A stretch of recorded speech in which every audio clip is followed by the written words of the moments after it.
de edad, no, na may namatay nga dyan sa Tacloban, may pananaksak na nangyari din sa somewhere dito sa Cavite yata, no? Pero kaya nga ngayon may makakausap tayo via Zoom. Importante ho kasi ang mga inputs nito, 'di ba? Yung pwedeng ibahagi nila sa atin. Siya ho ay developmental and behavior pediatrician ng Philippine Pediatric Society. Walang iba kundi si Dr. Jack Alexander Herin. Doc, good morning ho. Si Danny Buenafeo sa programang Kabayan. Hello po, good morning po Sir Danny. Kumusta po kayo ngayon? Mabuti naman on a Monday morning ho, Doc. At importante naman siguro makakuha uli kami ng mga inputs at saka yung mga pwedeng tips, do, kasi lumalala ho itong mga sitwasyon. Kanina ho, meron na naman kami ipinasok na report. Although hindi naman daw naging totoo itong online threat ng isang grade 10 student dyan sa Batangas, may banta daw ng pamamaril, no? Ayon sa Batangas Police. Medyo very, very alarming lang for many of the parents lalo tungkol dito sa nagiging asal ng mga kabataan natin ngayon, Doc? Yes po. So, I mean, di ba, ang Philippine Pediatric Society po, recently, naglabas po kami ng position statement po namin on, yung nga, social media. Ang aming opinion po talaga is that below the age of 16, kung sana po, kung pwede po natin i-regulate talaga ang social media. Hindi naman ibig sabihin po na pinagbabawal po namin, wala naman kaming kapangyarihan po doon. Pero ang habol po natin is, kailangan pa natin i-educate yung mga bata, hindi lang sa ABCD sa school, kundi syempre ang totoong buhay, hindi ang violence na nakikita nila minsan sa social media, hindi naman totoo ang lahat na nakikita nila. Kailangan natin talaga sila turuan ng tama at mali. Hindi po ba? Oo. So ngayon kasi parang very exposed na sila, no? Pati nga hindi lang violence, 'di ba, Doc? Jack, yung tungkol din sa pati sex, 'di ba? Yung mga porn lumalabas din, napapanood kahit anong edad. So yung mga ganun, so tingin nyo, ang posisyon nyo, yung below 16 years old should not use social media without supervision. Tama? Opo. Kagaya ng sinabi po namin kanina, supervision ang habol po natin. Ang ibig po sabihin, nung bata po tayo, kasabay po natin ang ating magulang nanonood ng TV together. So pag meron tayong hindi naiintindihan o pag nakikita ng magulang natin, oops, hindi yan para sa'yo, pinapatay ang TV kaagad.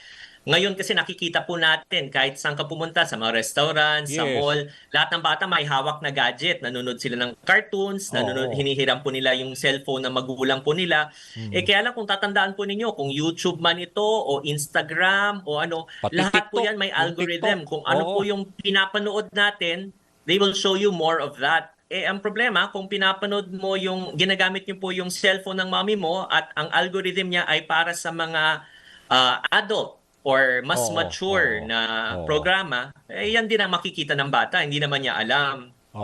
And you have to remember, ang batang hindi pa 16 or a little older, yung decision making nila, yung impulse control nila, hindi pa ganun ka-develop. That will develop with time. So yung mga napapansin nila, napapanood nila, gusto pa nila panoorin more and more and more. And with screen time that is unsupervised, with social media that is unsupervised, pwedeng 3-4 hours, yan lang ang ginagawa nila. Kasi, di ba, hindi naman sila mababantayan all the time. Kaya nga, Doc, alam mo, nagtataka rin ako minsan, ang dami rin kasi mga cases ngayon na let's say mga kabataan pa lang, nararamdaman na ito mga early di ba, signs of depression. Parang kasi tingin ko part of this is social media. 'Di ba kaya ang dami mga suicidal instinct ng mga mga kabataan natin. Sa pag-aaral nyo ba, Doc, talagang nakakakosto talaga, somehow kasi 'di ba sabi na nga natin yung bullying capital tayo of the world, itong 'di ba Pilipinas. So itong mga ganito siguro kahit nabubully sila, cyberbullying nga nangyayari ng mga kaklase or mga kaibigan nila, nagko-cause the depression so much for them. Yes po. Remember, nung bata tayo, wala pa talagang Facebook, Friendster lang talaga tayo. We were very limited to kung ano yung nangyayari po sa school face-to-face. Ngayon po kasi, dahil may social media, napapanood nila ang nangyayari sa ibang bansa, ibang lugar, pero that does not always have the same context sa atin. So maaaring napapanood nila ang mga nangyayari sa mga idolo nila, ano ang opinion ng idolo nila, ano nangyayari sa buhay nila, pero lahat ng nangyayari, iba naman ang konteksto . We have to continue to educate children na a person's opinion is not fact. Nanonood tayo ng balita on YouTube. Pero we also watch people talking and giving their opinion. That's not always the same. Pero kung walang mag-educate sa bata sa younger children, sa teenagers na, o yung pinapanood mo, kailangan natin pag-usapan yan. Hindi lahat ng napapanood mo tama. Sometimes they don't see that. So when they see Oo. yung mga idols nila, nagpapakamatay, harm Oo, themselves, they kaya feel nga. na, ay, ganun din yung nararamdaman Influence ko. nila, So no? baka Oo. yan din ang kailangan kong gawin. Oo. Pero Dr. Jack, yung pag ganyan ba sinasabi niyo dapat may strict supervision, 'di ba, ng magulang, yung Opo. content na napapanood sa social media ng mga anak nila lalo na ngayong 16 years old and below. Ano bang gusto niyo ba malaman na let's say from time to time binubuksan kung ano yung account na tinitingnan ng mga anak nila? Parang gano'n. Kailangan ba gano'n yung supervision na alam mo kung ano yung sinusundan nila na let's say content? Kailangan po natin pag-usapan Oo. na hindi po Oo. namin Kasi syempre minsan ayaw ng mga pinagbabawal. bata ng gano'n eh. 'Di ba? Ayaw nila, "Wag mo akong Opo, pakialaman," opo. 'di ba? Sa Pero pinanunod ko gano'n, 'di ba? Oh. yes po. I think ang importante po dito kasi is teaching the children their limits. Hindi to sa pinagbabawal o isang oras lang. Pero kunwari, nung online, nung pandemic, online na ang mga klase. Pero alam mo yung mga bata, ang isang screen, nandyan yung Mm. classroom nila, yung Mm. Zoom, Oo. pero yung isang screen nakabukas, naka-YouTube. So, Oo. yan ang kailangan natin ituro sa mga bata din. Self-regulation. Kung Okay. panahon ng pag-aaral, sige, Oo. online ka o face-to-face, pag-aaral, no problem. Nag-aaral ka, magbukas ka ng libro. Pero hindi pwede nakatago at may YouTube ka sa tabi na hindi ka nga Ah. nag-aaral kasi ang attention mo rin Oo, divided. naka-focus sa Divided iba. attention. So, Tama. opo. So, it's Oo. not so much na pinagbabawal po natin, pero supervised na paminsan-minsan, kumusta ka Oo. sa assignment mo, kailangan mo ba ng tulong, hindi yung Mm. sobrang bahala ka sa buhay mo, tapos yan pala yung bata, hindi na nag-aaral, kausap niya friends niya, meron Tama. siyang Oo. ibang ginagawa, Yes. di ba? Oo. Pero Doc, itong 'di ba sinusulong ngayon nila diyan sa Kongreso at saka sa Senado rin. Itong ipagbawal na yung mga violent video games, lalo itong Gorebox. Kayo ba pabor dito? Well, I think, ang Mm. issue naman dito is, it's not so much na Oo. ang violent games ang problema, pero babalik tayo sa sino bang nagbibigay ng permiso na manood, Yung mga bata. magbigay ng permiso na bumili ng in-app purchases o mag-access po dito. Mm. Baka ang magulang ay may access dito pero kailangan nila bantayan din. Pwede ko ba Mm. ibigay ito sa 6-year-old ko, 7-year-old ko?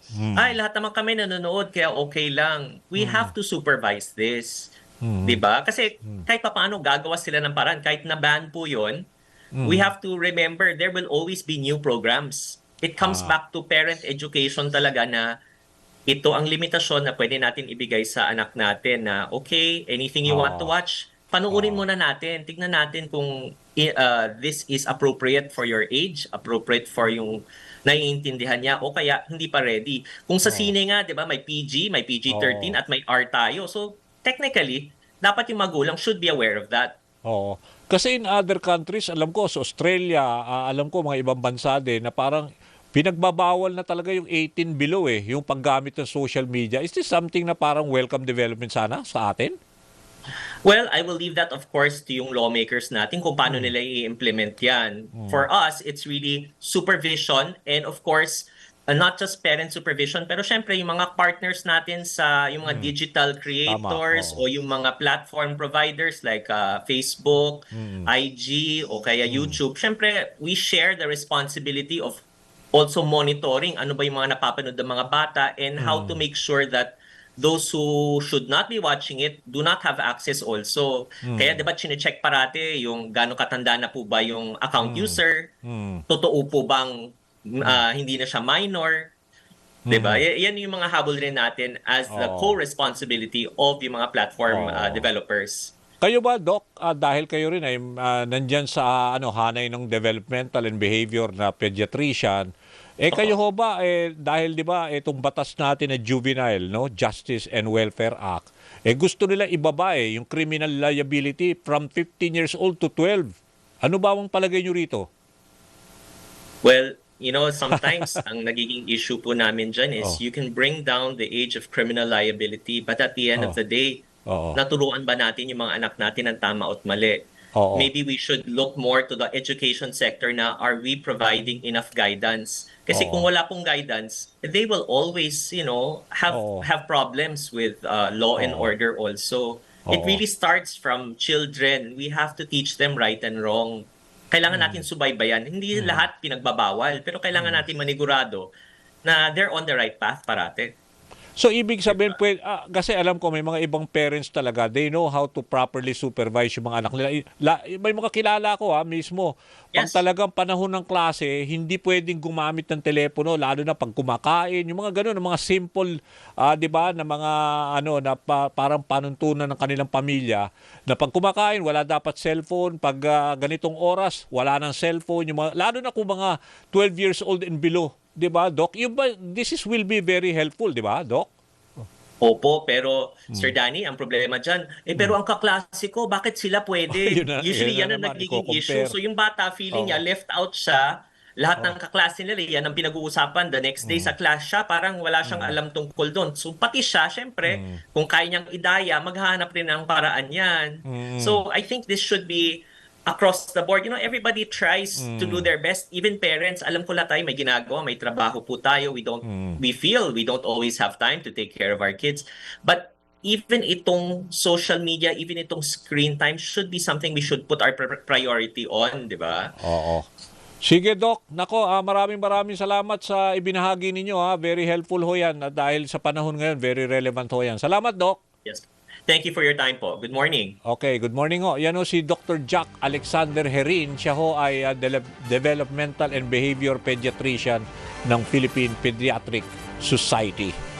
Okay, para doon lang ho sa mga kapamilya nating mayroong pinagdaraan ng emotional o mental challenges, maaari hong tumawag sa numero ng National Mental Health Crisis o NCMH. Ayan ho, nasa TV screen natin ang hotline na 1553 o 1-800-1888-1553 para sa Luzon, wide toll-free landline at 0917-899-8727 para sa Globe and TM subscribers at 0919-057-1553 para naman sa Smart subscribers. Ayan o, tandaan nyo yung mga lahat hotlines na yan na ibinigay namin sa inyo.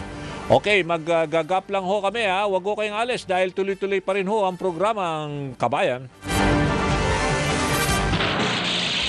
Kabayan! Kapangyarihan!